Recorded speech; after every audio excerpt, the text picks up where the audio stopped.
ঠিক এইভাবে ইউটিউব নতুন ক্রিয়েটারদের ভবিষ্যৎ পুরো মেরে দিল। কেন? ভিডিও দেখলে বুঝতে পারবে। আগে ক্রিয়েটারদের মনিটাইজেশন অন করার জন্য যে ক্রাইটেরিয়াগুলো দরকার ছিল সেগুলো ছিল 1000 সাবস্ক্রাইবার, ওয়াচ আওয়ার হচ্ছে 4000 ঘন্টা লাগতো লং ফর্ম ভিডিওর জন্য, আর শর্টস ভিডিও যেগুলো সেটা লাস্ট 3 মাসে মানে 90 দিনের মধ্যে লাগতো 10 মিলিয়ন। 4000 ঘন্টা ওয়াচ আওয়ারটা লাগতো 365 দিনে। যদিও এই নিয়মটা কিন্তু 2018-17 সালের দিকে এগুলো কোনো নিয়ম ছিল না, তখন চ্যানেল তৈরি করলে আর ফার্স্ট ভিডিও আপলোড করলে মনিটাইজেশন অন হয়ে যেত। কিন্তু 2018 থেকে নিয়ম চেঞ্জ করে এই নিয়মটা করা হয়েছিল 4000 ঘন্টা ওয়াচ আওয়ার, 1000 সাবস্ক্রাইবার এবং শর্টস ভিডিও যারা তৈরি করে তাদের জন্য লাস্ট 3 মাসে 90 দিনে 10 মিলিয়ন। কিন্তু এবার ইউটিউব যে নিয়মটা নিয়ে আসছে এটাতে নতুন ক্রিয়েটারদের কিন্তু মাথায় হাত পড়বে।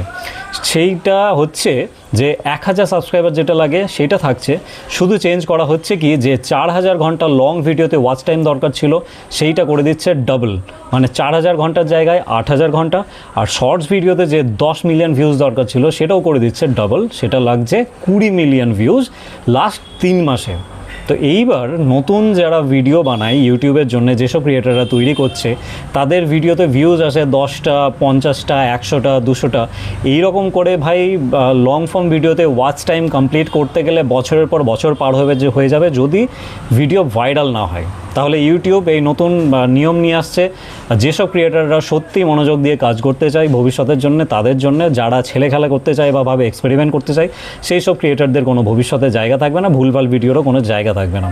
তো এই নতুন নিয়ম আসছে, এই নতুন নিয়ম চালু হয়ে যাবে ফেব্রুয়ারির 1 তারিখ 2027 থেকে। তো তার আগে যদি কেউ ক্রাইটেরিয়া কমপ্লিট করতে পারে মানে 4000 ঘন্টা আর 10 মিলিয়ন ভিউজ, তাহলে তার মনিটাইজেশন অন হয়ে যাবে। কিন্তু 1 ফেব্রুয়ারি 2027 পর থেকে কিন্তু নতুন নিয়ম চালু হয়ে যাচ্ছে।